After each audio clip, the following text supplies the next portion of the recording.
everybody, welcome to another episode of Friends Talking Nerdy. This is Tim Jousman. With me, I have Her Holiness, the Reverend Tracy. Say hi to everybody. Hello, everybody. It is I, the Reverend Tracy.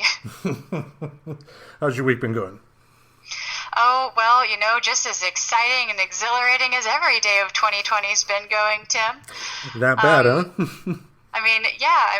The smoking elephant in the room is, can't get around thinking about all of the smoke going on in Portland. It's like, it wasn't good enough to have just a pandemic. The universe had to throw hazardous, toxic smoke our way, too, just to add some spice on life.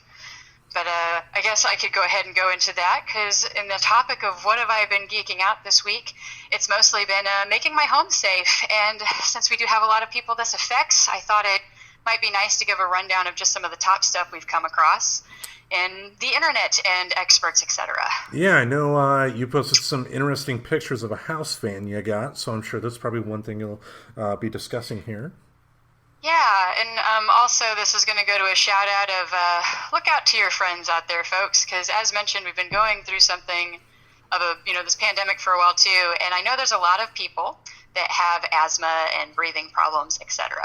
And it's already been kind of hard, because part of it's been avoid being outside already, and now we're triple, quadruple avoiding being outside, because it could kill you faster.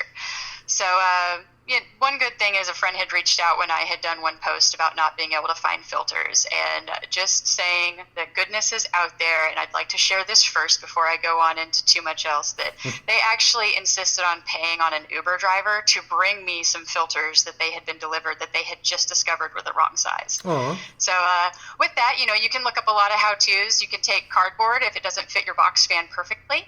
So if you have a box fan, cool. I guess they've sold out. There's a lot of things that have sold out in the area. So in the interest of winging it, if you have not been able to get an air purifier and you do have a box fan, I guess some people are also last-ditch effort. If you can't find a furnace filter, they're using paper towels on the effort of something is better than nothing. One great tip, they actually had one of the professors from PSU talk about some of the stuff that he does, and the air quality is something he talks about specifically. And you can still get them. You can go get the weatherproof kits that line your windows with plastic, which is another picture I'm pretty sure you're talking about, Tim, because I tried to share with my friends, little things you can do, because it's all about just making your home as clean as possible. And we really focused on one room, because it's much easier to keep the air as clean as possible in one room than the entire house. Right. So we took that plastic, you put the tape, and have you used it before, where you take the air dryer? I've not used it myself, but I've seen it installed. I've seen it like on TV for like This Old House or something like that. Yeah, and it's really super not hard, and there's even like YouTube videos. It's basically clean your window sills, like double-sided tape around it, and then use this plastic wrap like to the best of your adult ability. And there's a lot of forgiveness, because who cares what it looks like? You're just trying to keep smoke out. Right. And then, hey, adult bonus tip, you're ahead of the game for winter. So there's that, too. Weatherproofing for the win? Yep, weatherproofing, because, hey, winter's around the corner for us anyway, right? So you're just kind of ahead. And if you don't do that, then you're going to notice the cool awesomeness to your electric bill this winter and be like, thank you, Reverend Tracy. You have truly shown me the light on why one should buy these plastic things and deal with putting them on your windows. Now's the time where we ask for you, the audience, for money. Feel free to deliver the money to. Anyway, go ahead. No. We're not taking donations yet, Tim. That's not for another drive in the future. Well, technically, probably for your therapy to work out the issues with Andre the Giant. I see that coming down the road. Let's not bring that up this week. Oh my goodness. All right, I can't make Tim any more sad, so I'll move on. Another thing that you can do to make yourself more comfortable and help is humidifiers. Putting some moisture back in the air can help you a lot too. And last tip that I'm going to throw out there, because you guys can all look this up. There's so much information, but be careful where your sources are. There was a meme that was spread very early on to boil sage and rosemary and stuff like that. And while essential oils, me being a little bit of a hippie, I usually encourage them, you really want to be careful with those tips, because that one actually was noted specifically as being not a good idea, because see, when you boil stuff, you're actually putting those particulates in your air too, so you really want to be mindful of what you're doing. Right. And like, don't cook with oil right now. That's the real last things I guess there are. Be careful. No French fries for me, apparently. Okay. Nope. Nope. And then, really, just to kind of give us a glimmer of something nice that I picked up on this week is I did discover that on Hulu, in November, I believe it was the 20th. I'll have to look up the exact date again later, or I know I shared it on Friends Talking Nerdy Facebook.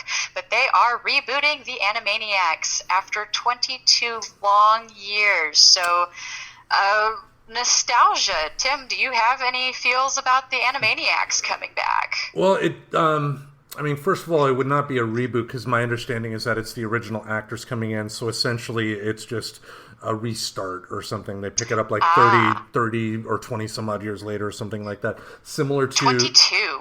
Oh, I feel old. That came out I know that I was like, oh my God, I'm so old. Like, I can't believe it's been 22 years.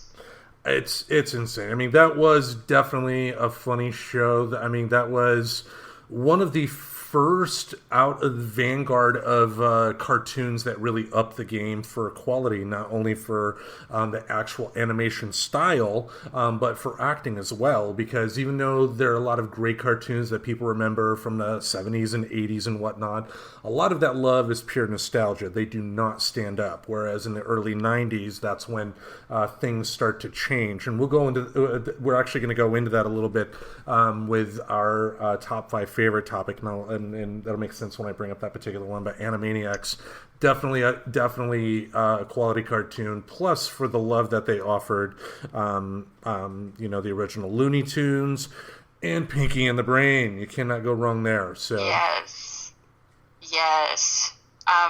Yeah, and then I know I had mentioned to you that Pinky and the Brain, speaking of that, just a fun fact, one of my favorite bands out there is Postmodern Jukebox. They do, if you don't know who they are, they take modern music and kind of give it a cover, but they take it back in time. So they like to go back to the 20s, the 50s, stuff like that.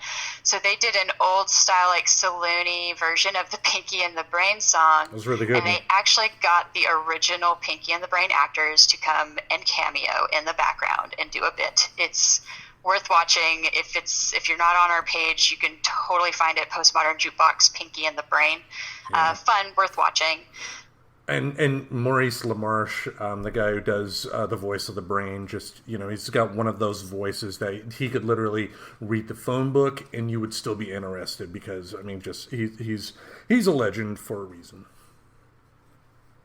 He is. I guess the only thing I wonder with Animaniacs is, like, I just remember the boys and how they were with the nurse. And it's like, it goes back to certain things couldn't be remade nowadays. And it doesn't feel like it was made originally that long ago, which I guess is more going into I'm getting older. But like the hello nurse, like it's so iconic. I wonder how people are going to react, whether or not, like if it's not there, I feel like people will have a reaction. If it is there, I feel like people will have a reaction. Well, I think that because it's on Hulu, they're going to have a little bit more freedom. It's not like they're bringing it back to broadcast TV or anything like that, to where they may have those standards. I would be shocked if they didn't include that, but what I could see them doing is having some jokes set up to kind of point out just it's a little up there on the misogynistic scale. Let's put it that way. I'm curious to see if they bring them all back or some of them, because, you've got Slappy the Squirrel, Mr. Skullhead. I remember just the educational songs, and that's something I've had fun, because I've got some kids in my life. Mm-hmm. So, and it's great because some of them are out of date now, like especially some of the geographic ones, because, some things have changed. Oh, and, last episode we talked about how I was going to perform a song, and I chickened out of it. And it was actually, it was Dot. It was one of the songs that Dot did. It was the one that she was teaching, like, kind of all of the relationship between, there's a plane down in Maine where there's tiny drops of rain gathering water in a puddle that they make. Okay. And the puddle goes beyond. Yeah, like, there's this whole thing, and I still remember it because, I'm just going to do it. But just side note, that was the song that I was talking about. But so that's the kind of stuff I was kind of excited to see again, were the educational songs. I want to see what they teach with them bringing it back. Yeah, I mean, you're right, because it was not just it was not just a straight goofy slapstick kids cartoon. There was substance to it. So yeah, I mean, and with Spielberg behind it again, even at worst, it's going to be something that because look at the worst Steven Spielberg ever did. I think the one movie that we really don't hear about from his filmography is 1941. One movie out of how many that he did. People still look back on the movie Always or Hook with fond memories, and those were not good movies. So it'll be interesting to see what they end up doing. Yeah, because it was like that sneaky education, right? It was like sneaking in the good food with the treat food, like the parents did, because they felt like they had to sneak us the education. So like putting green beans in hot dogs or something like that. So, wrapping up the Animaniacs, I believe you have our next thrilling topic. Yes, kind of going back to the well here, but I think it's a very good well, one that you can continually get some water out of. One of my favorite shows in the 2000s was a little show called Inside the Actor Studio. I've always loved shows like that kind of go down and dirty with an artist to find out their creative perspective on things. Because even if he's interviewing somebody like Tom Cruise, I'm not Tom Cruise's biggest fan, but it's great to hear his mindset about his roles, and that's kind of inspiring for me too in terms of my creativity, in terms of lighting that spark potentially. But one thing about that show that is pretty famous is a group of 10 questions that the host James Lipton asks every guest at the end of each episode, and he lifted them from, I guess it was like a Paris talk show or something like that. But what I thought would be fun, let me ask you those questions so we can hear that response. We're going to put you in the hot seat. Oh, yay, more me. You never complained much. To be fair, I'm the new kid, so you pick on the new kid, right? Yeah, and you've never complained much about that before, right? I'm kidding. All right, just joke. All right, so we'll start off with question number 1, an easy one. What is your favorite word? My favorite movie? Word. Oh, my favorite word. Sorry, let me mess with my settings here because that was wrong. You said my favorite word? Yes, what is your favorite word? My favorite word is persnickety. Why is that? Why is it? It is a fun word to say, I think. So I watched Dawson's Creek as a kid, and that's where you learned crap like that, because they talk with such big words. And I think it was Joey that said it, and I just thought it was a cool sounding word. And it's the first word I remember intentionally looking up, because I just thought it was a neat word and I wanted to understand. Or no, Dawson called Joey persnickety, and it just meant you're oddly particular about unimportant stuff. And I'm like, oh my God, Tracy, noun, oddly particular about unimportant stuff. So it's the first time I read my definition in the dictionary, I guess. Oh, it reminds me that there's an early episode of The Simpsons where they tried their best to make this a catchphrase that would catch on with a regular audience, but it was to pull a Homer, and then they went to Homer in the dictionary, in the picture of Homer, to succeed despite failing magnificently or something like that. Oh my God, yeah, it was it's failing up before it was called failing up. Yeah, it was pulling a Homer, but... Pulling a Homer. All right, question number 2. What is your least favorite word? Oh God. Well, I mean, the words that I can't say. Words that inspire hate. I don't know. How do you pick one? Well, for me, it would be a word that makes me wince, like glob or mucus or just least. Or it could be, Oh God. Yeah. I'm trying to think. See, I used to have one, and it used to be moist. Moist always just sounded oddly dirty. but I feel like I mostly got over that. Yeah. But I do remember just like moist. It used to be like nails on a chalkboard to me, like or like yeah. I would say like people mispronouncing words, but I don't think that's really the same way. And that's, mispronouncing is really probably just somebody being from a different area. So right. Moist. I'd have to say moist. Final answer. Okay. Question number 3. What turns you on? An actual question. Let's not get personal. They asked this on Access Hollywood. No, it was on Bravo. Oh, on Bravo, of course. Yeah. God. But you don't necessarily have to go into the cellar for that one. I mean, it could be turns you on creatively. Oh, yeah, fair. And yeah. I mean, that's fair. Because, see, it's like it doesn't always have to go sexual, Tracy. Just mind right in the gutter. I always like good sense of humor. Like, big time good sense of humor. Because, see, isn't that also dating that a little bit, by the way? Because I feel like back then asking what turns you on was like, what do you look for when you're dating? But now it's like 2 different questions. Anyway, sorry. Okay. All right, question 4. What turns you off?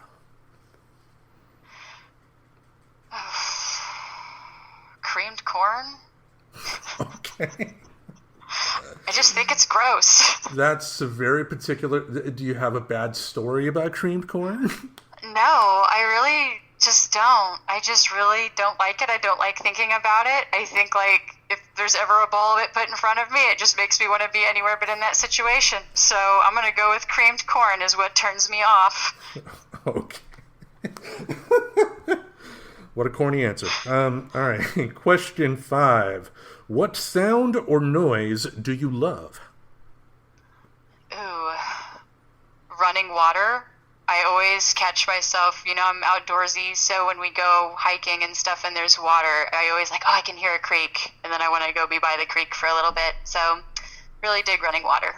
Nice. Okay. What sound or noise do you hate? Anything to do with a chalkboard. I actually cannot stand being in the same room, even chalk on a chalkboard.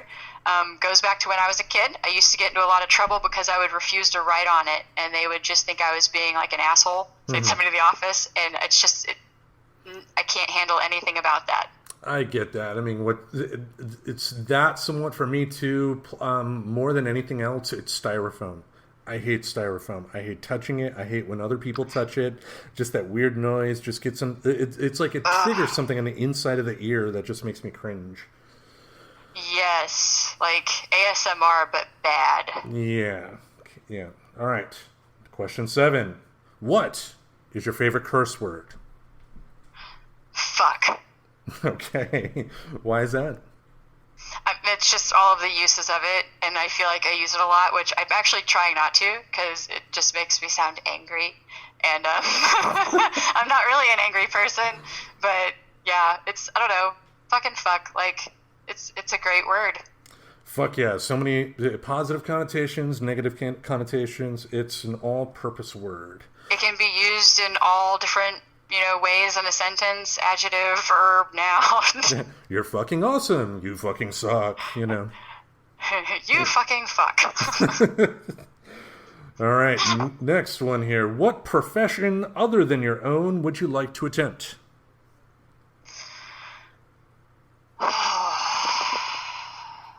There must be one bucket list dream.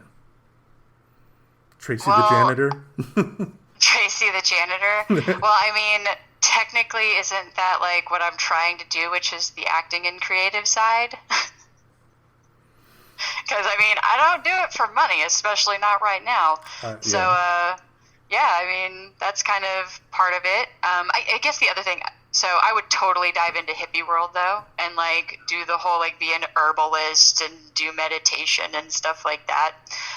That's totally something I could see me following and doing. I've got about a dozen different ways I could have seen this brain going as far as, like, hey, give me a bunch of sheep. I'll also go, like, raise a bunch of sheep and do wool or something. And you'd be the best shepherd around. All right. I'll be the shepherd with my yarn, and I will also teach you to meditate and sell you some herbs on the side. There you go. There you go.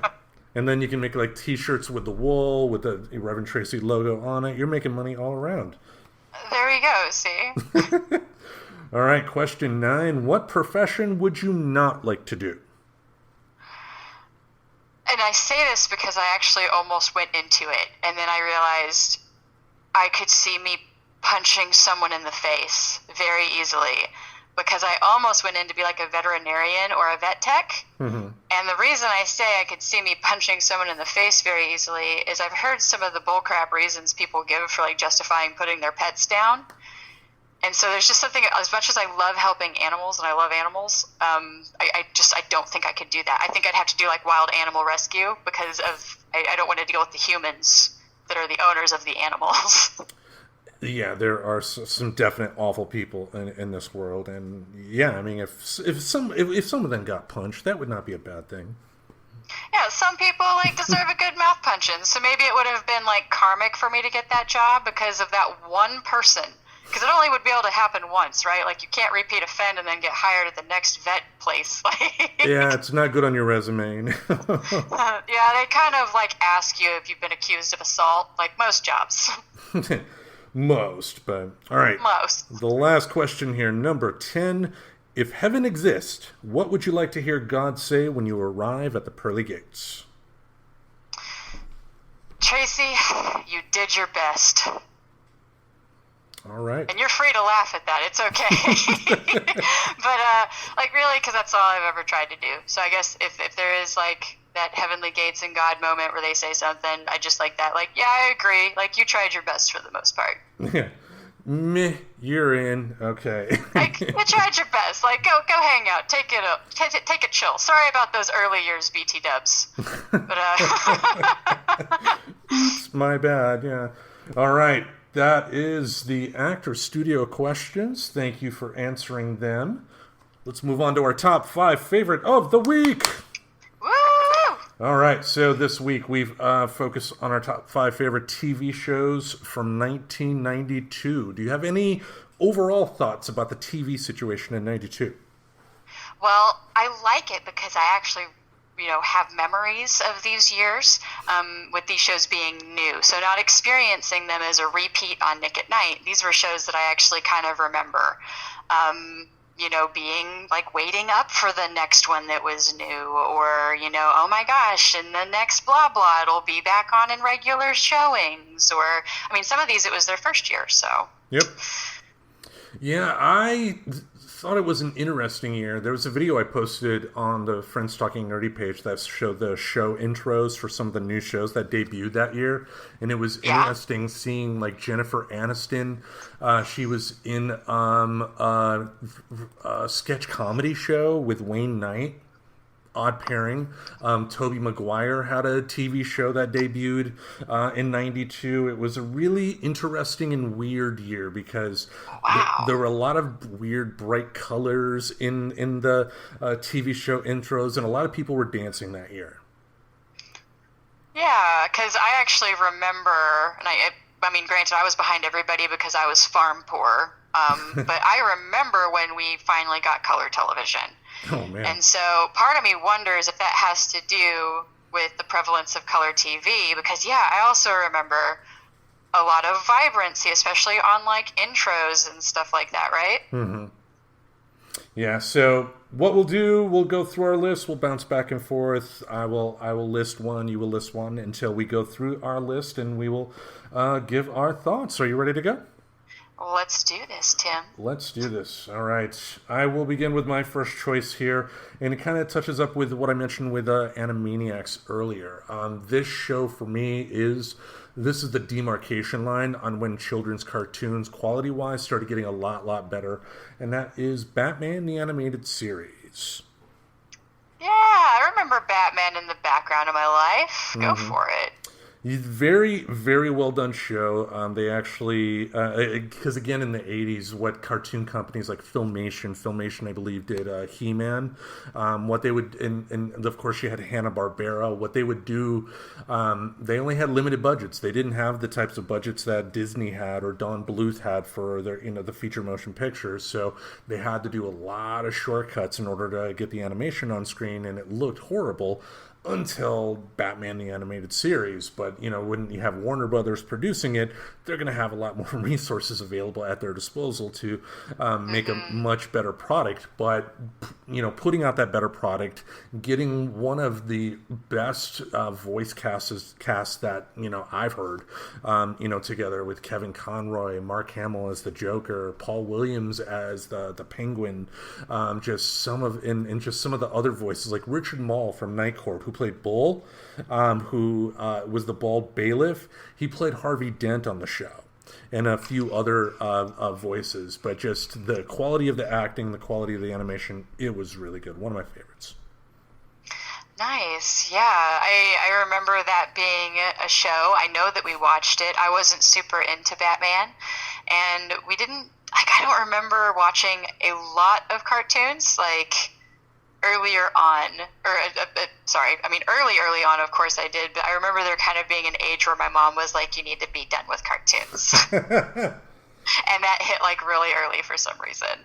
But, on the weekends, whenever they were on, we got to watch whatever was playing on the channel while she was doing something in the other room. Right. And Batman was definitely one of those shows. Nice. Any particular memories, or you just enjoyed the moment? Just enjoyed the moment of it. I know that we were more of Ninja Turtles, so it's we didn't even have a lot of, we had a lot of action figures, but I just remember it was way more the Ninja Turtle side of stuff. My brother wasn't super into it yet. I don't think he got into comics and stuff until later, and I don't particularly recall him being super into Batman. Gotcha. So, because a lot of my cartoon and comic stuff was kind of, led by my brother, because, I was a girl, so I didn't get to pick what was on TV. Kind of the same way in my house, yeah. My sister was like, damn right. Yep, I was the youngest one, so I was the last one picked, son. It went down in an order. If the man of the house didn't pick it, it was my mom's choice. If she didn't pick it, my brother got to choose. And then, every now and then we'd throw a bone to Tracy. All right, what is your first choice? So my first choice is a fun little show called Dinosaurs. And that actually started in 91, just the year before. And I remember a lot about that show. I remember the baby dinosaur. We actually had recently just looked up the best of the baby dinosaur and introduced that to the kids. And it was kind of funny hearing some of the stuff again, because I can't tell you the last time I watched the show, but I remember, I'm the baby, gotta love me. And the song that he did, the I'm the Baby, Gotta Love Me song, and I remember singing that until my mother grounded me one time because she got so tired of hearing it. And the Num Gum song, or the Num Gum episode, did you watch much Dinosaurs, or was this not your bag? Not my cup of tea whatsoever. Yeah, so I guess the only kind of interesting fun fact of it is Sally Struthers did the voice of Charlene Sinclair, and Sally Struthers has been just frickin' everywhere at that point. I had no clue that it was her. And the ending, I have to give them props for the appropriate, super fucked up ending that Land Before Time does not have the balls to do. So I might post that after this episode goes up, or maybe even tonight, just for whatevs, because teaser. Yep. But yeah, they actually, I remember being somewhat disturbed because it went they were all shaking, and then suddenly at one point it goes all black. It was very intense, and it was very much, it was yep, the world's gonna get hit by something, and they're all gonna be probably not there in a minute as a family dealing with that. So really dark, but interesting. I do dig that they ended it that way, though. Well, you got to remember, it was the Henson Company that produced it. I think that was one of their first big projects after Jim Henson passed away. Again, I wasn't too much of a fan of it. I do remember The Simpsons actually goofed on dinosaurs at one point, because they had a cartoon version of the dinosaur show playing, and then they had Bart oh, that dad dinosaur acts just like you, Homer. And Homer was like, yeah, and that kid dinosaur acts just like you. It's almost like we're seeing ourselves on TV. Oh my God, that's so funny. I think I've just put together that I've seen that, because Simpsons, but yeah. But yeah, so yeah, I just recalled that because they even had like Robbie with the spiky, like, I mean, they didn't call him Robbie, but that was the son in Dinosaurs. Yeah. And he had like the spiky hair, and they put him like right in front of Bart, and the way that they made it look, I want to say, like, yeah, they were quite similar looking. And that's Cool. when that character made the cameo on The Simpsons, it's like, don't have a Stegosaurus, man. You know, just had to say that. I remember the visual, but I don't remember too much about that Simpsons episode. But yeah, now that you bring it up, I'm like, holy shit. Yeah, I remember seeing that now. I did not connect it to dinosaurs, I think, though. Well, there were a number, especially in '92, there were a number of TV shows that debuted that were trying to capitalize. I know on ABC there was, what are they called? Fish Police or something like that, or Capital Critters. There were just these weird cartoons that they tried to bring out. Even the only one that was somewhat successful was The Critic with John Lovitz. Which was, oh yeah, and even, I mean, I love that show, but I could see where that's not going to be everybody's cup of tea. But just some of the other, like the Capital Critters, I think starred Neil Patrick Harris. Oh, I love Neil Patrick Harris because that was before he was Neil Patrick Harris, though. This is in the middle of his Doogie Howser days when nobody knew that he was funny. I was gonna say it didn't make my list, but Doogie was going on. It started in '92, though, right? 91 or 92, yeah. I think so, yeah. Anywho, Yeah. Side note, yeah, Doogie Howser happened then too, folks. In case you were curious. The 90s was pretty fucked up, yes. So, what about your number two? My number two is a classic. Some people don't call it that, but I do, because I love this show, even though it is the most basest, simplest humor that you're gonna get. Married with Children. Yes, so by the way, we hit a similar one, so I guess we can go back and forth on this one. It popped up on my list too, Tim. All right. But go ahead, hit me. Yeah, who could not love that show? I mean, it's just Ed O'Neill, young Christina Applegate too. Yeah. Or Katie Sagal. I mean, Katie Sagal looks amazing now, you know. But just the level of talent that they've had on that show over the years. I mean, that was one of the few times. I mean, Sam Kinison had a Fox sitcom for a brief bit, but he had that sitcom because of a guest appearance on Married with Children. A lot of Matt LeBlanc from Friends. His first big role was one of Kelly's boyfriends on Married with Children.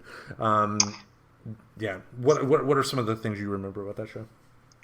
I remember I actually really hated Katie Sagal at first, and it was because that was the first character I had met of her, and just something about I've had some, oh gosh, her voice, just the like I won't even try to mimic that. It is up there with like Fran Drescher's voice in general, and it's kind of close to the nails on the chalkboard. Like every now and then, how she'd hit that. But I do love her now. I've seen her in other roles. I've seen the light. I've come over to the side of enjoying Katie Sagal. But Ed O'Neill, I remember seeing him in other movies. Like was it The Mighty Giants, the football movie? Yeah. Like he was in a couple of things through my childhood, and Christina Applegate, I just remember thinking she is so funny. Like the first ridiculous character, like, and I kind of knew that wasn't who that person was somehow, that she wasn't actually that dumb, but I don't know why. The only thing my favorite moment of hers was when her brother was trying to get her ready for some kind of, was it a TV show or a trivia game? Are you recalling this? Like he kept giving her info, and they were making the joke that like she would have to delete something from her brain to remember all the information. I don't remember that. I remember this episode, like, so oddly, this is like the one episode I really remember of Married with Children, I guess. But I do remember, like, at one point, like, they were asking, like, what's going on in her head? And of course, it just pans over to Christina Applegate, and it just, her mouth isn't moving. And it's like, chewy, chewy gumdrops make me sick. And sometimes when I tune out on people, I swear that's what I'm thinking. Oh man, and Marcy Darcy, the neighbor, and for some reason I love Bud the dog. Bud the dog is Oh probably one of man. my favorite characters on that show. Just so droll, just insulting everybody in his head. Do you remember when the dog died and then they reincarnated him into another dog? That I remember too. And he was like, so, he goes and it's, it's sad, it's somber. And then it's like little puppy eyes waking up and he realizes he's been adopted by them again. And he goes, no. But they definitely, they're the first show I remember seeing that put the fun in dysfunctional family and really kind of played that they are really dysfunctional, but they love each other at the end of the day. It's my first memory of that kind of dynamic in a show. I do remember they did have a very special 2-part episode where at the end of part 1, it was a setup to where you don't know whether Al is going to profess his love to Peg or if he's going to leave her. And what they did is that viewers had to call a 900 number to choose whether Al says I love you or leaves Peg. And they ended up choosing that he said I love you to Peg, and and I'm sure she went nuts and had lots of sex with him that he did not like at the end of the day. But yes, I learned what a nooner was because of that show.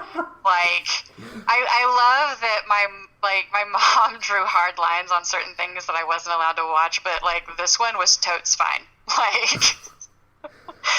Yeah, as much as she begged for it like a cat in heat, and that was the point.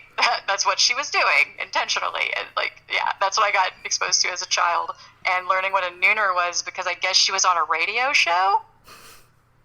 Don't remember. Do you remember this one? No. Oh gosh, yeah. She called into a radio show, and the challenge was she had to for her to win something. I don't remember what the prize was. Probably a 10-year supply of bonbons because that was her thing, but. And she had to get her husband to agree to a nooner. So she called him at the shoe store and gets him to believe it's a meal, that she's actually going to cook for him, and gets him all excited. And then the guy that works at the shoe store with him stops no. A nooner is I forget how they explained it without saying it, but they explained it without saying it. I don't think I've actually rewatched this episode since I was a child. So that tells you what sticks, what kids watch. Yeah. But yeah, I just remember the nooner episode and just the funny ways you learn about sex as a child in Texas, because nobody talks to you about it. They just expose you to TV shows.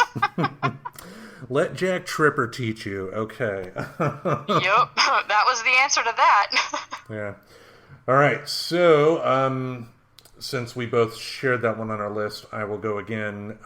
Next one on my list, Quantum Leap. Take it away. That's actually not a shared one. All right. Quantum Leap. Dr. Sam Beckett finds a way to travel in the past, and he has to essentially fix something that was wrong in that particular person's life so he can jump to the next life with the hope that the next one that he gets will be the leap home. And for a show at that time, it was essentially an anthology show with just 2 main characters that we kept up with, but it was really damn good. Produced by Donald Belisario, who also did work, who also created Magnum P.I., and there was even apparently an episode in the works that never came to fruition, but Sam Beckett was supposed to leap into Thomas Magnum's body at one point, and Quantum Leap was... That would have been great. Yeah. It definitely would have, but they didn't. They ultimately did not do that, which is a shame. But I remember most of all, they had an episode where Sam leapt into Lee Harvey Oswald's body. And the importance about this is that Donald Belisario, when he was in the military, actually served with Lee Harvey Oswald. And there's a scene in there to where Lee Harvey Oswald is approaching a guy, a soldier at a newspaper booth on an army base, and he asked for a communist paper, and then him and the army guy were in a yelling match or whatever, and it turned out that event actually happened. Donald Belisario actually had an argument with Lee Harvey Oswald about purchasing a communist paper on an army base. So a little bit of history trivia there, but just it's one hell of a show. But I also like it too because even though it is telling one long overarching story about Sam trying to get home, it's something that you don't necessarily have to watch episode 1, season 1 to get. It's episodic in nature. You're aware of the basic premise going in, so you can pick up that show in, on pretty much any episode. So, all right, what is your next one? Yeah. So my next one is a fun little one called Rescue 911. And I guess it goes a lot to say, like, this was before I moved from the farm life.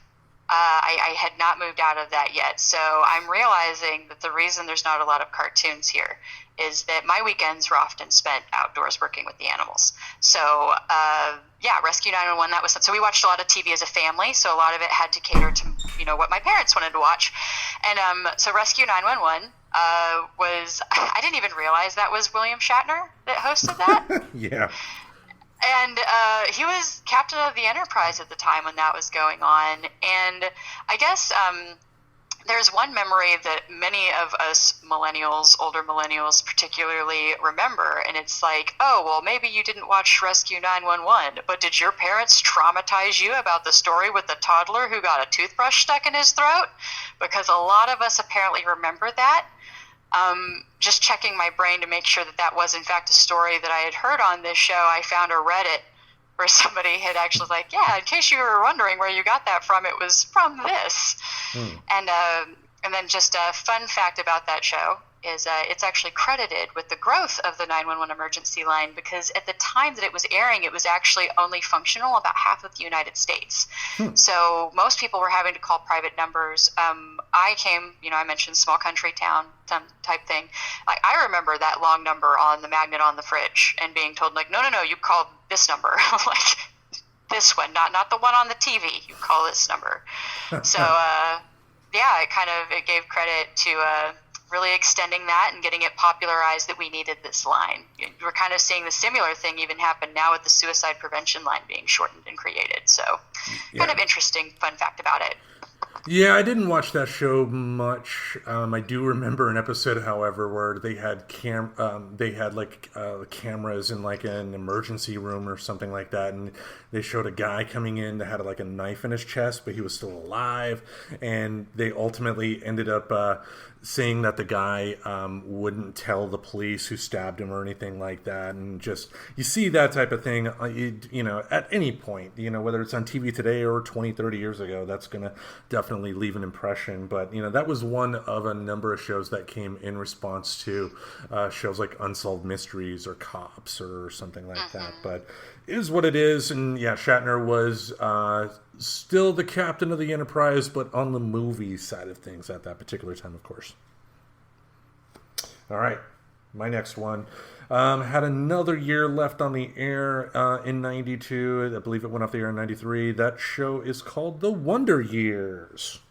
Yes, I do remember The Wonder Years. That was on a lot too. Yeah. Basic growing up type of story. Just definitely could relate to the Fred Savage character growing up. I could relate to his nerdy friend who, contrary to rumor, did not grow up to be Marilyn Manson.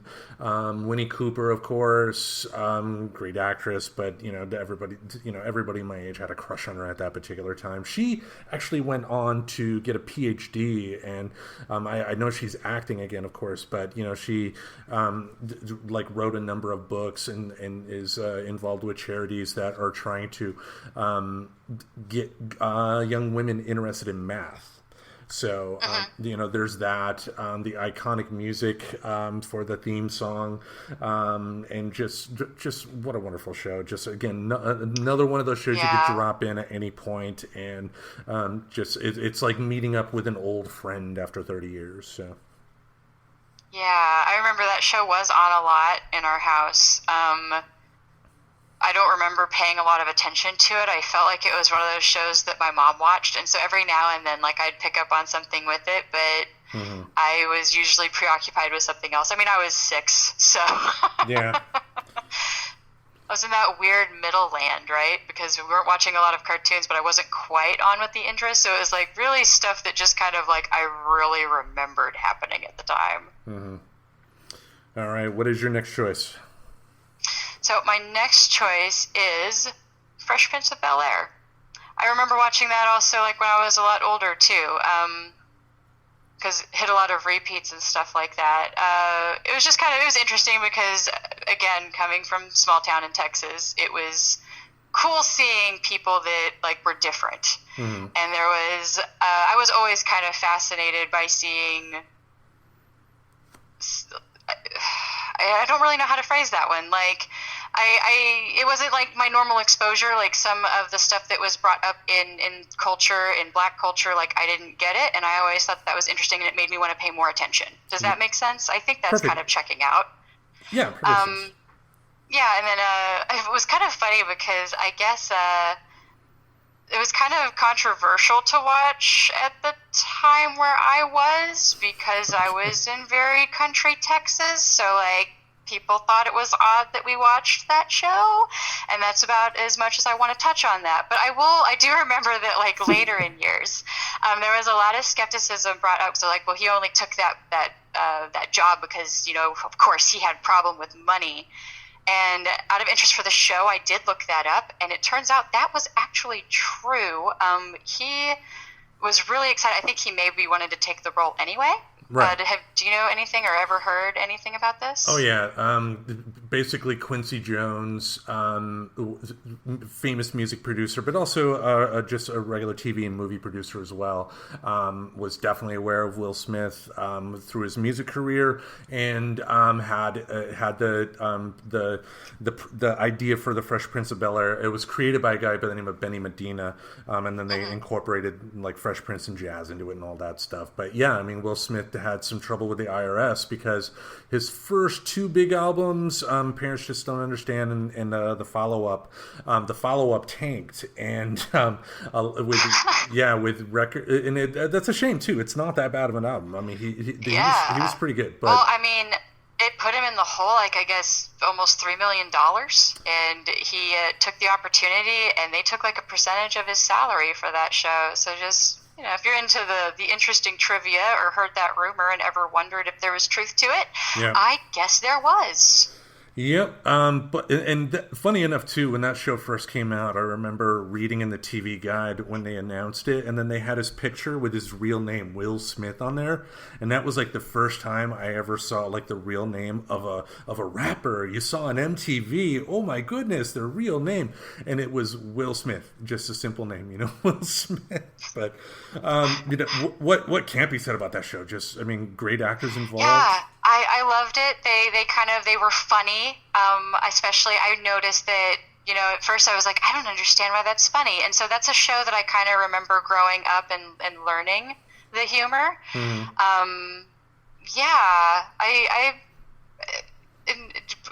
And it's so funny because people were like, oh, you know, Will Smith because he was a rapper. And I'm like, oh, what? Like, I didn't know what a rapper was. I didn't know what rap music was. It's not popular in I was Texas. supposed to know him from something else. He's the Fresh Prince of Bel-Air. And it even took me a while to realize he did the song for the Fresh Prince of Bel-Air, because that wasn't necessarily a common thing for somebody to be in something and also be a singer. Like, I was just putting together you could be more than one thing. Yeah. And I was like, oh, he also sang the song. I thought he was just lip syncing it, but that's him. So yep. It's funny whenever you realize like, oh, he did other things too. Yeah, I guess in November, HBO Max is going to have a reunion special with the Fresh Prince of Bel-Air, again on HBO Max, and the original Aunt Viv is going to be involved because after, I believe, season 3, the original actress was fired, and Daphne Maxwell Reid was hired to take her place. But for the reunion special, they brought her back, and they are also rebooting the show as a drama. read this recently on the Nerdist. A fan... Interesting. Yeah, a fan made like a dramatic retelling of the... essentially, it was like a trailer, but using the storyline premise of the theme song of the show. And Will Smith was so impressed by that they are rebooting The Fresh Prince of Bel-Air as a drama. And we're going to totally pretend that there was not an audio difficulty here and that we had to cut what was initially said and restart up again. We're going to pretend we're total professionals here and just pretend we had one continuous thought. So that was The Fresh Prince of Bel-Air. It's coming back as a drama. Are you excited about that? Well, I'm just now hearing about it from you, so I'm as excited as a person can be, who is also not particularly into drama genre.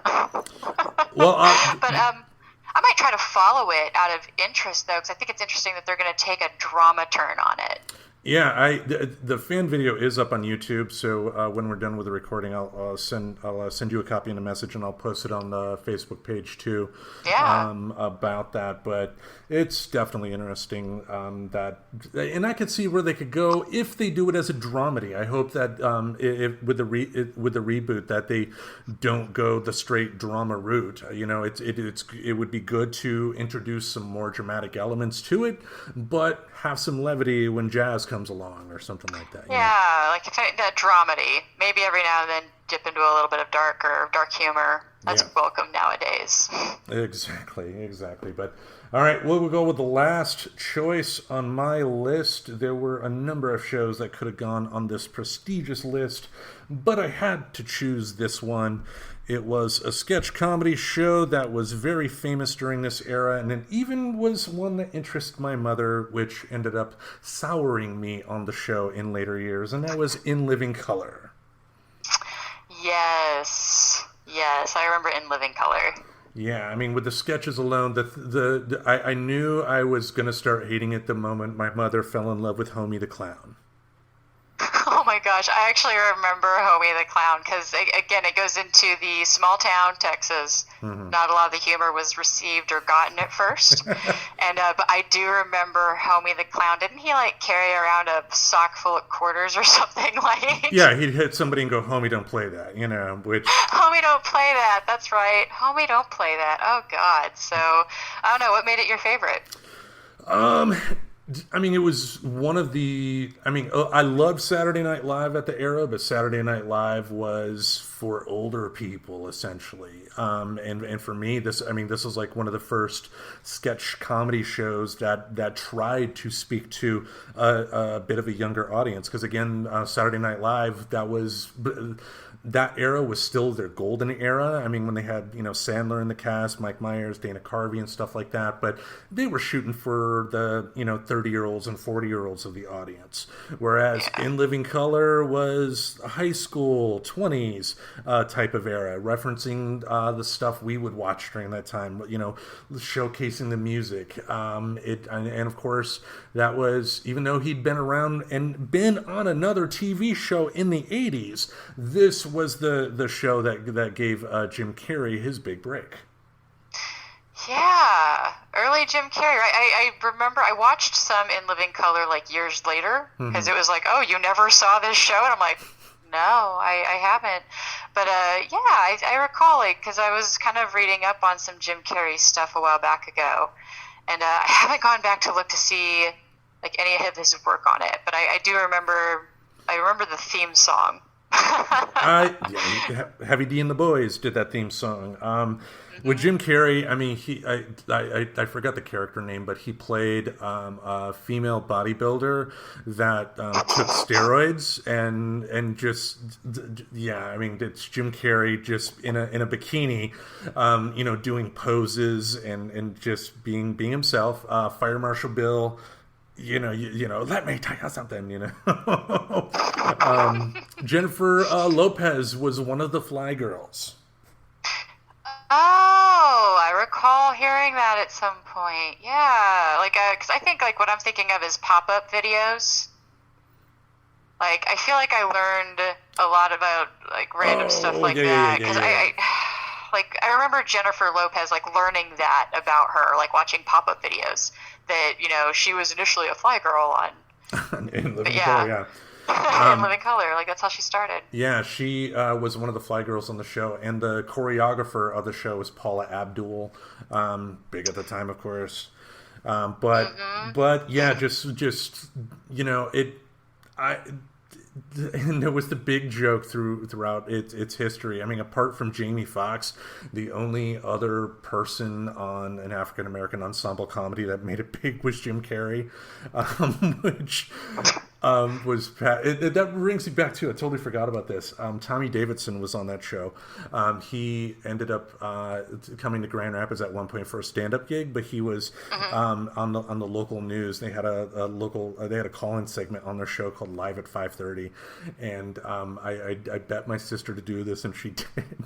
She called up, and I guess he was talking about In Living Color too, but this was the season where the Wayans brothers left the show, so it was the last season, and they brought in Chris Rock, but this was before Chris Rock was, had his big stand-up special in '96. Chris Rock was just the guy that was in a few Saturday Night Live skits at that particular point. My sister asked Tommy Davidson, "Now that the Wayans brothers are gone, is your show going to be funny?" and he just was the look on his face. I mean, he was diplomatic in his answer, but he was just like, "The fuck is wrong with you?" But that was pretty funny. But all right, what was your last choice? So my last choice, and probably the show that I do remember honestly the most about, and it is still running today, The Simpsons. Yeah, I mean, that was actually the forbidden ass show in my house. That was the one that my mom took a hard stance on. So of course we found ways to watch it anyway, but usually at my dad's house. And it was just, God, what topic didn't they cover? I mean, even South Park made fun of it. Simpsons already did it. And that's just because it's been on for so long and they've covered so much. Lisa Simpson taught me about Buddhism. I remember veganism? That episode. Veganism? And vegan. Well, she didn't. Well, actually, yeah, she probably did first mention veganism. I don't know how else I probably would have heard about that, because Texas was like, "What's a vegan?" But so probably veganism and the Buddhism was from her. I love the Simpsons already did it moments, like when people tell a life story and then they're like, "And then I saw it on Simpsons." Yeah.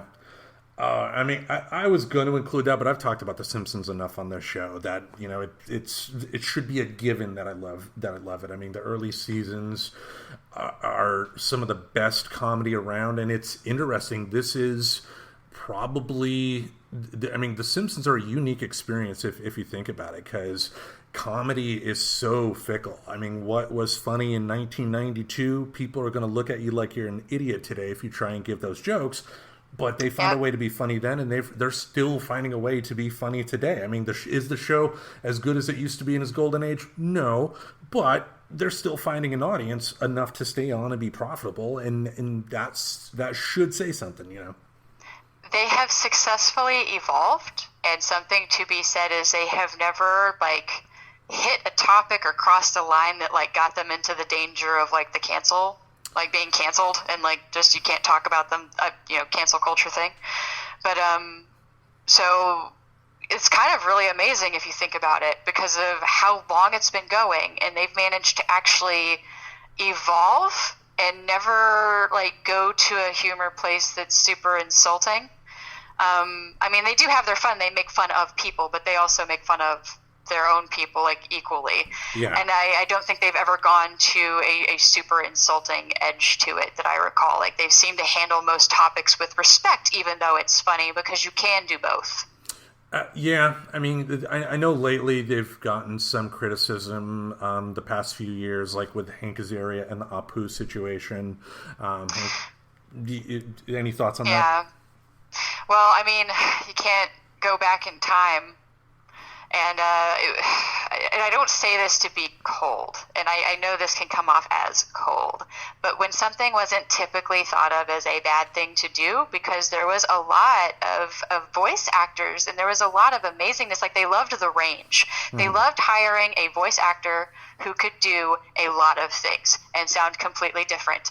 And so what I ask is, how do you do that without eventually reaching in to other, like, you know, accents and other cultures?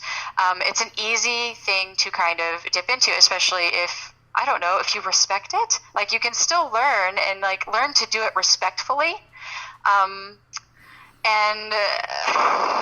It's yeah. I don't know if it was ever. I never felt like they treated that character with a lot of disrespect. But that being said, I haven't read a lot of the stuff that they're talking about now. I think the argument comes from kind of, you know, yes, I agree that the Apu character as we know him today is fully fleshed out. I don't feel Apu today is necessarily a stereotype, but it does have its roots in stereotype. And you know, just hearing stories from you know, Indians or Indian Americans that that talk about having to deal with a lot of people making Apu jokes, quote unquote, that could get old. And you know, I don't have to deal with that. I don't hear it, but I need to respect that iteration of the character is causing, you know, fellow brother and sister Americans out there a lot of unneeded hassle when, you know, at this point it sounds like what they're going to do is switch the vocal actor up. And you know, I'm interested in how they're going to do it, whether they hire an Indian and have that an actual Indian person and have him kind of mimic Hank Azaria, or if they just go a completely different direction with the voice. But you know, it's there, and it's a difficult thing. But at the end of the day, if they did the right thing, if that character was causing harm to people, Hank Azaria did the right thing bowing out. Yeah, and it's like, what was the intent of the character? Because to me, I try to go back to people's intent. And was the intent to try to replicate something that was seen often, which in the area that this person was, is that a job that they happen to see filled a lot? Mm-hmm. I mean, it also takes you back to the no soup for you guy. I mean, that was based off of a real person, the accent, how he said it, and everything. I don't know who they based Apu off of, or, you know, because it could have been somebody with a thick accent. I'm not going to stand up for people who would intentionally do an accent, like, in a way to make fun of that person. But I could also see, like, Apu, I felt like he was, like, a nice character. Like, you know, he wasn't, you know, like, Cletus was kind of stupid and the comic book guy was fat and slobby. Like, I don't remember thinking of Apu being, like, sold to me as being, like, dumb or bad or insert thing. No. Like, so I think that's what's interesting to me about it, is I don't think they ever did, like, a character stereotype, so to speak, like, on him, other than that he worked at a Quickie Mart, I guess. And that's the thing. It's when Azaria first pitched that accent for the voice, he was mimicking the common stereotype that people had, that people working in convenience stores were a lot of times of foreign descent. And I mean, the thing about that I didn't think of until years later was the fact that, you know, people moving to this country, one of the easiest jobs that will give them a steady paycheck that they don't necessarily have to be 100% fluent in the language is a convenience store. It's a great first step to make some money. So was in my opinion, I think it was an unintentional bias. I think, you know, again, Hank Azaria, you know, I don't consider him a racist at all. I don't think people generally do. I just think that he did not think it through necessarily at that particular time. You know, made him kind of realize that, you know, it was time to move on. So yeah, it is what it is. But and maybe that's what they've nailed, is the ability to recognize the time to evolve something. Exactly, and I hope the evolution involves getting another voice actor for Apu, because it would be a shame if Apu was gone, because Apu is very much a treasured character on that show. I mean, the octuplets, they need a father. I still remember, who needs the Quickie Mart? I do. Whenever they did the musical. Yeah. Anyway. He lied to us through song. I hate it when that happens. Hey, you know what? Speaking of songs, isn't that I think that's what's next, yeah? Yeah, that is our album of the week. It's almost as if I planned that segue, and I actually did not. We're total professionals here, folks. All right. The album this week, it's a return visit to one of this show's favorite artists, Jomo and the Possum Posse. I thought it would be interesting to get to hear your thoughts on their first album, Let's Ride, Boys.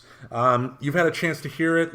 Before we dive deep into a track-by-track dissection here, what are your overall thoughts on Jomo and the Possum Posse? My overall thoughts is, I can't believe I let you talk me into country music. Because, wow, just way to pick a genre that is, it's I don't know. I actually have a love-hate relationship with country. I gotta be real. Like, as much as I love to joke about hating on it, there's a lot that I love. I mean, like I've mentioned, small town Texas, so there were certain radio stations that played like young country. So I will say, overall, a lot of the sound was very familiar. Like, they almost sounded like songs that I grew up listening to, which was kind of interesting, because then you've got funny lyrics, and I am such a sucker for the silly that I was won over. I was surprisingly won over by the end of it. Yeah, I mean, I was definitely in the same boat.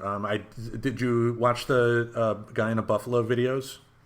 That is one thing I did not get to, kind of around dealing with other adult things this week. But gotcha. Yes, my brother had actually heard about it, because I had mentioned, hey, I'm doing Jomo and the Possum Posse, and this seems right up your alley, because I've mentioned, baby metal, and he likes to kick music my way. Yep. And at first he didn't know who I was talking about, but he did remember the Buffalo Guy in a videos. Buffalo. Yeah, Guy in a Buffalo, and then he was really excited about it suddenly. So. Yeah, actually the Guy in a Buffalo was featured on the Kevin Costner show that's on the Paramount Network. So there is that, but I absolutely love these guys. I mean, to your point, funny lyrics. But the music is authentic as well. It's not like a Weird Al vibe to where it's there for the joke of the lyrics. You got great music, you got great lyrics, and just overall, I mean, I'm not a huge country fan myself, but if there was more country like Jomo and the Possum Posse, I could get into it more. But yeah, let's do it. We'll go through it track by track like we always do and give our thoughts. We'll start off with track 1 here, Liquored Me Up. What'd you think? I liked it. It was my initial thought was it was upbeat, and it was like, where's the hoedown at? But yeah, I like the sound, and the banjo kind of makes you want to move. So I love I'm pretty sure it was banjo back there. Yeah. And I think I did write this down. There was a time in my life where liquoring me up was definitely the primary motivator for being totally down for something. I guess I can relate to the song. Like, I feel the song is relatable, I guess is what I'm saying. And I liked it. Yeah, I did too. I mean, the lyrics are great. I loved the banjo at the beginning. I forgot the riff itself, but just it's the riff that the banjo has does get you moving. Even if you're just sitting in your seat, you're moving around, you're dancing around. It's great. The guitar solo in the song kind of felt like Jerry Reed. Jerry Reed did, if you're not familiar, he did the Eastbound and Down for Smokey and the Bandit. The exaggeration of the lyrics really adds to the humor of the song for me. It's a nice play on relationship songs, and it's something that I could see them imagine doing as like a show opener, because I think this would be the perfect song to kind of, welcome the audience, but kind of get them up in the mood to enjoy a good night of music. And it does a great job at satirizing male stubbornness too. Sometimes we'll be stubborn, we'll sit, and we're not going to do something, and then like, here's a cookie, great, I'll do it, yeah, so. Yeah, like that good old, emotionally blackmailing your partner into doing shit with you. Like, that's a solid relationship. 100% solid. Speaking of that, that's a nice segue into our next song here. Make up your own damn mind. Oh, yes. Make up your own damn mind. Like, there is something just so, like, yes. I feel like this song could have honestly, like, been used as a response to half of the customers I didn't give a shit about jobs past. Like trying to make me do things for them. Mm-hmm. And it's just like, this would have been the perfect canned response if I could just send songs instead of emails. So I just put very chill, like kind of strum along. Like, it just very much had that almost that head bobbing chill to it. Yeah, I love the low-key way the song starts out. It gives the impression it will be a ballad until that chorus kicks in. The background vocals are great. And honestly, the note I had here, it gives you the feeling you're in a bar in Texas that plays both kind of music, country and Western.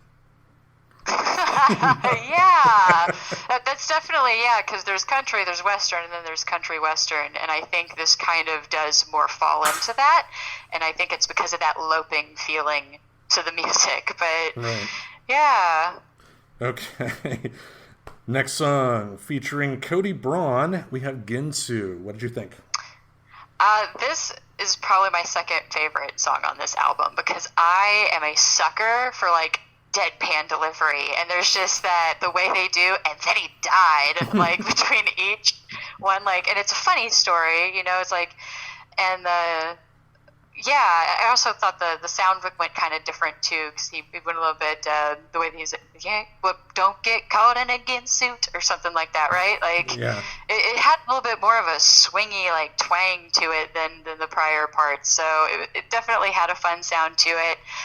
The lyrics, of course, funny, the weird ways that they died, funny, and then that deadpan of just, and then he died. Overall, I just really thoroughly enjoyed the song.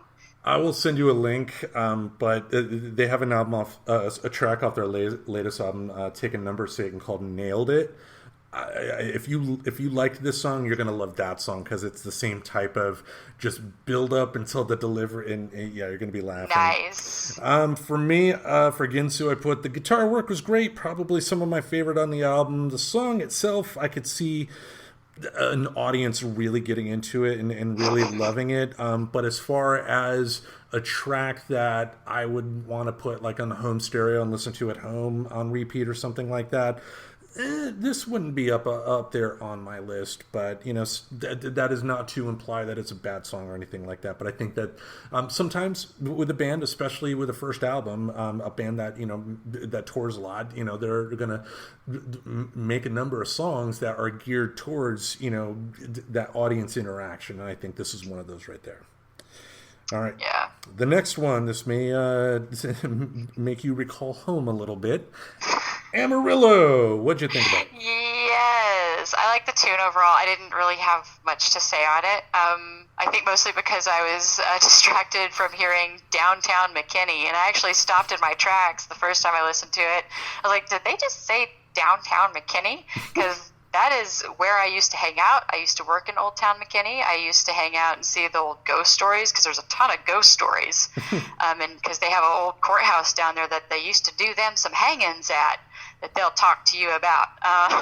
Okay. So, yeah, it was just kind of interesting to hear, like, some of these towns that you don't expect to just hear being listed in the song. Like, I felt like it was very much like they just wanted to brag that they knew Texas geography a little bit. I've been there. I've been there. I heard of that, and that one's somewhere else. All right. My notes, I said nice guitar work to open a song, kind of a spaghetti western type of feel, which I liked. The chorus, very sing-along, which adds to the quality. To your point, the fact that it did reference a lot of places in Texas, as someone who's never been there, I don't get the references, so I guess a lot of the impact is going to be lost on me because of that. But overall, just when you got guitar work like that in a song, it's going to be enjoyable. All right, the next one of my favorites, She's Holding Something Against Me, featuring Matt Hillier. What did you think about that? So the intro it sounded like the style of country, the same intro that you heard to like half a dozen songs like every day. So there's like, I put the note here, like so much of this song just gave me like Texas PTSD, or like maybe I should call it PTTD, like just post-Texas traumatic disorder.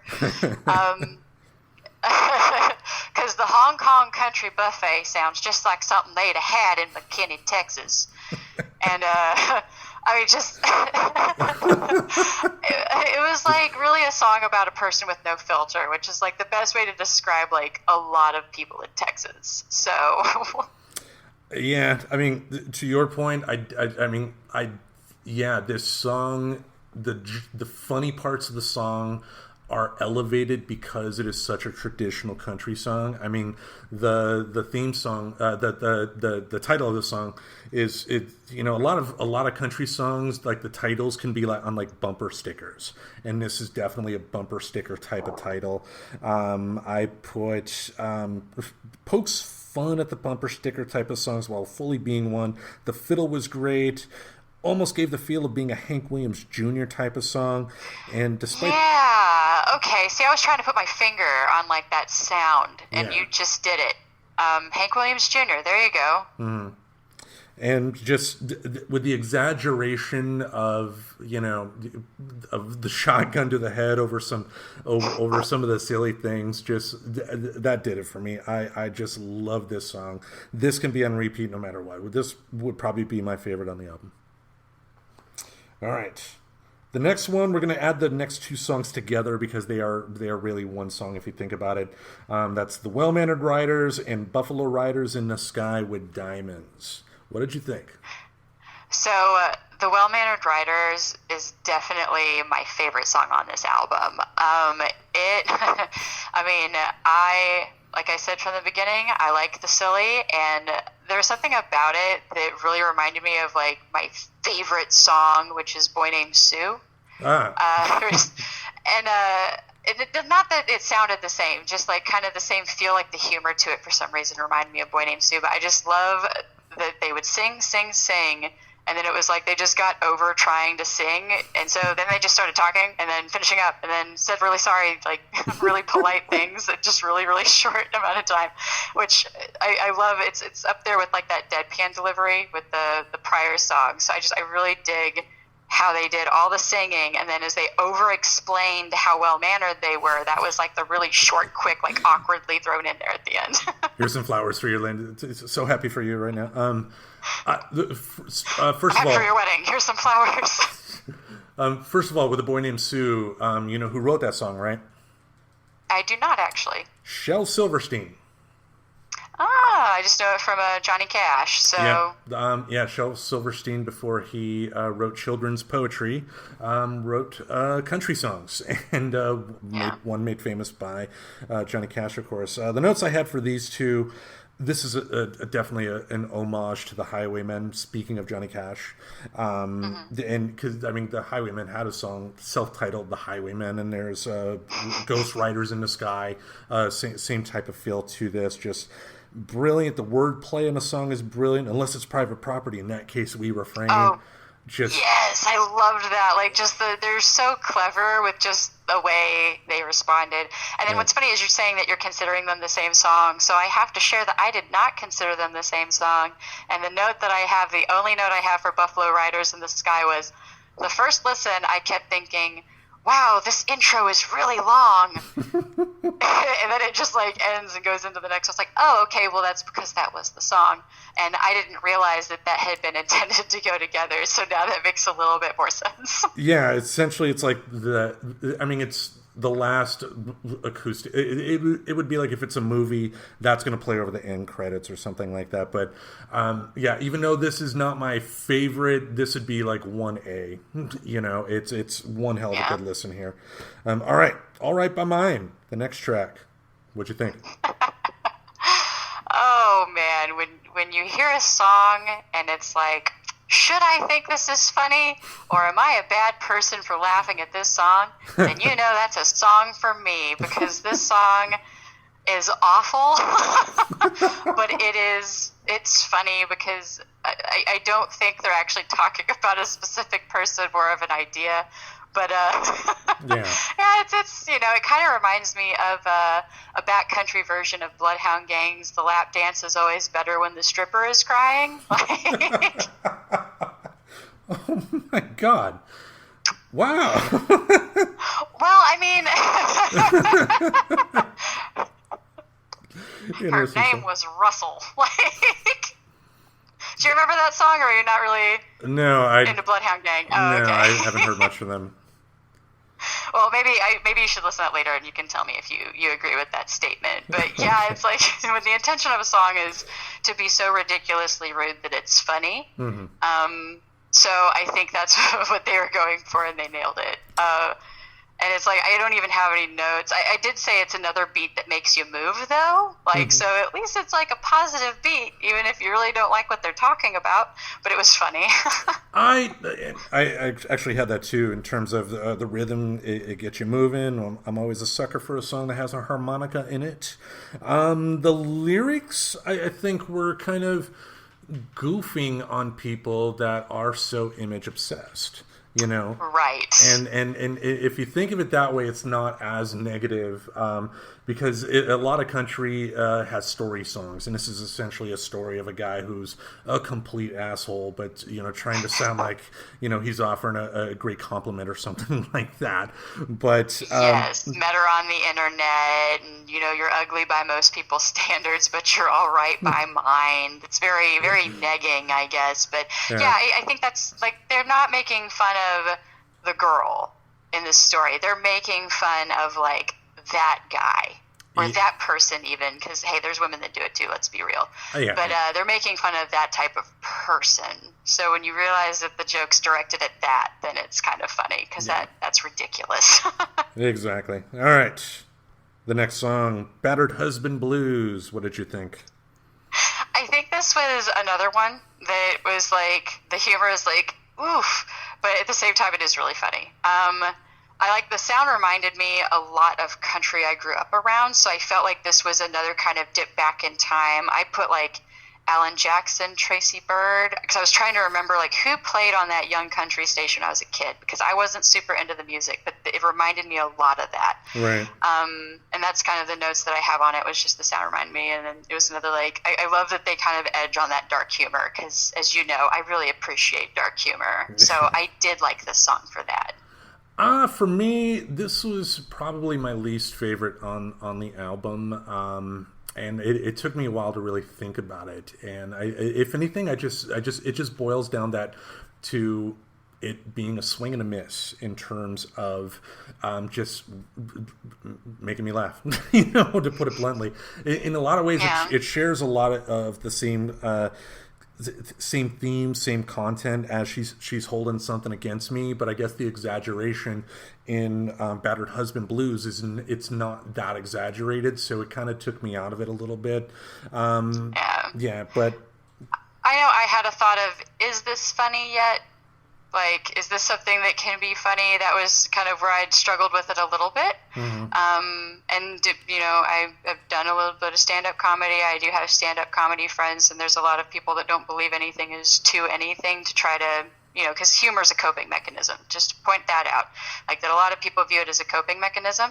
But yeah, this one I struggled with. It was more, it wasn't the same kind of laugh as All Right by Mine. It was more of the, oh God, like, you know.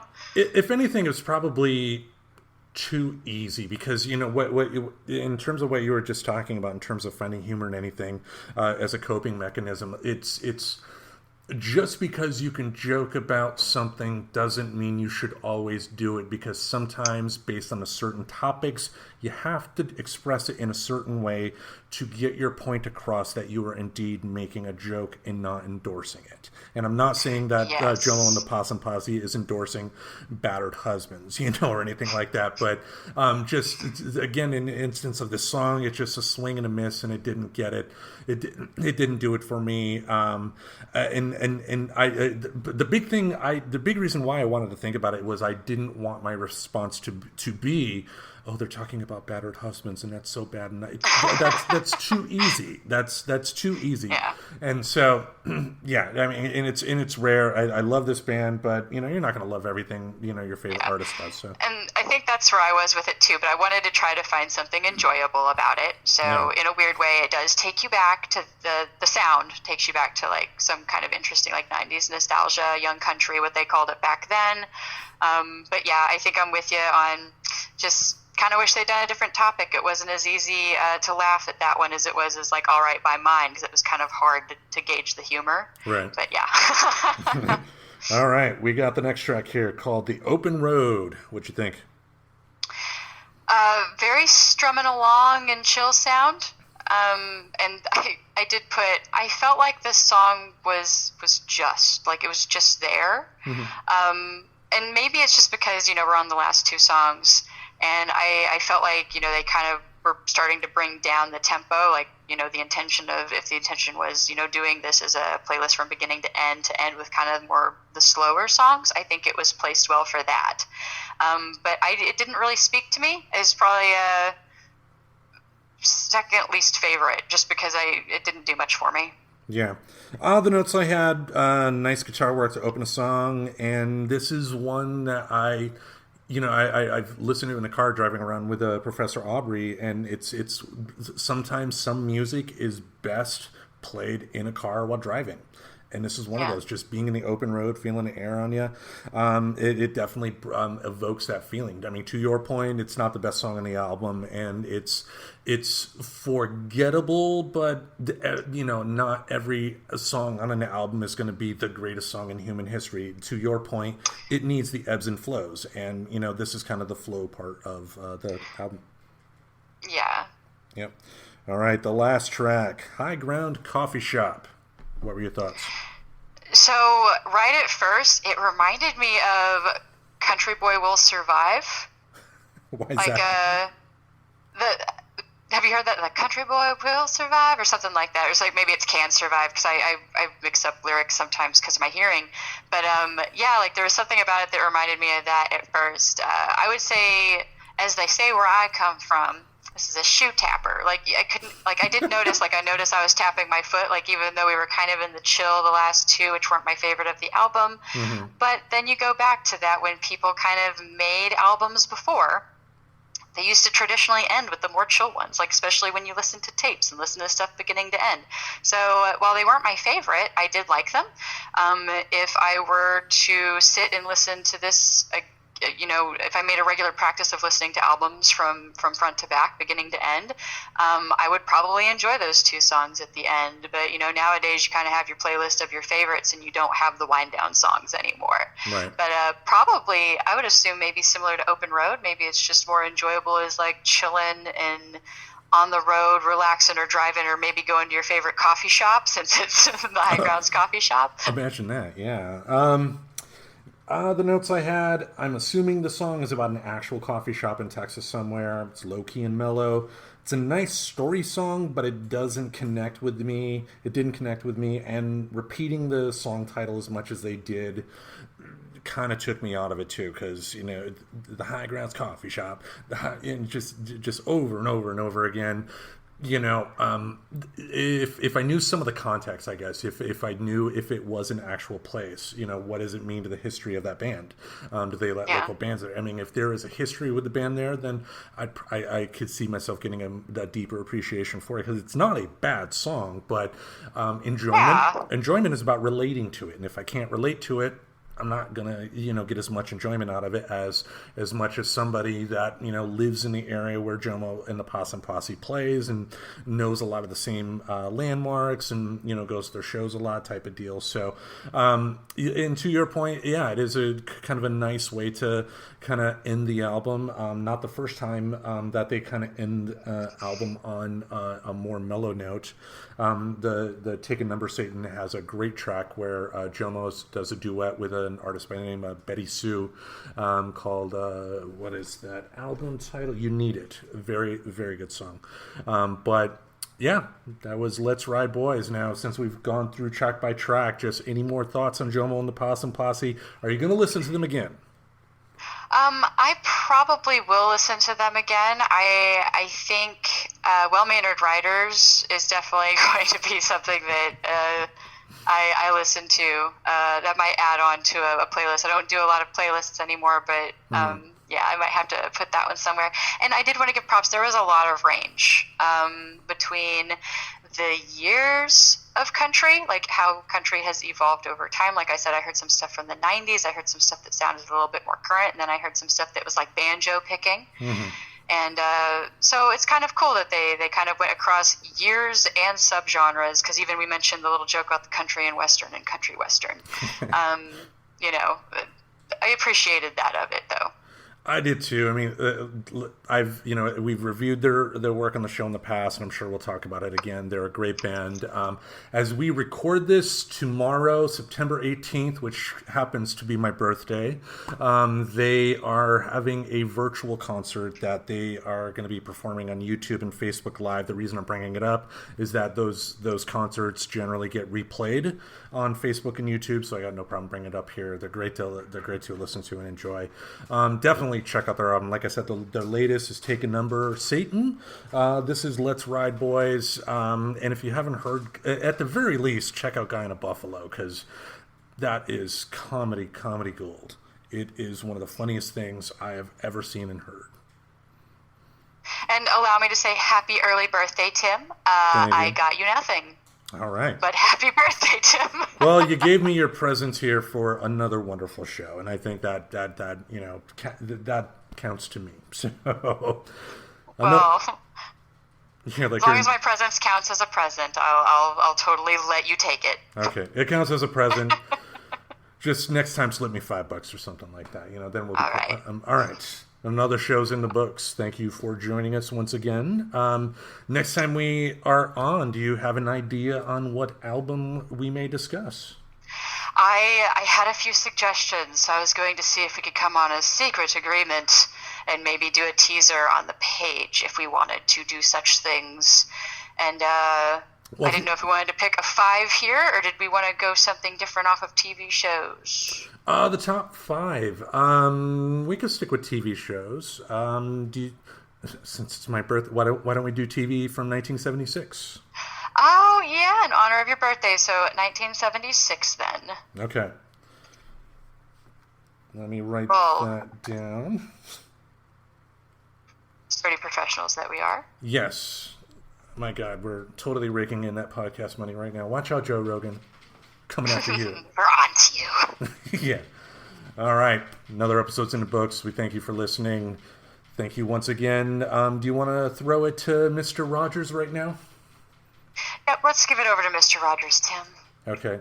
So at that point you say, and remember. And remember. It's such a good feeling to know you're alive. It's such a happy feeling.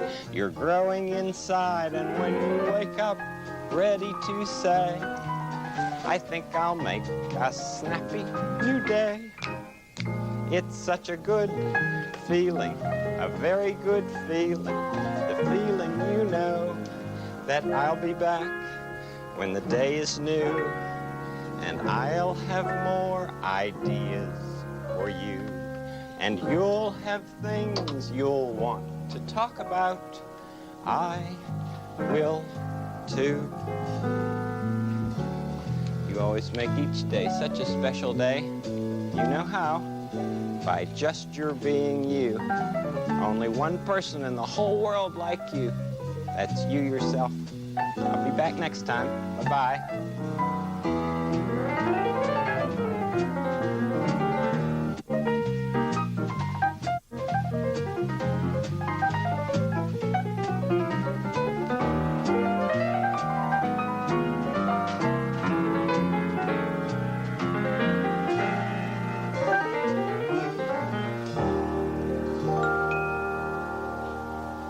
Subscribe to Friends Talking Nerdy on iTunes, the Google Play Music Store, as well as Spotify. Remember to support Friends Talking Nerdy on Patreon.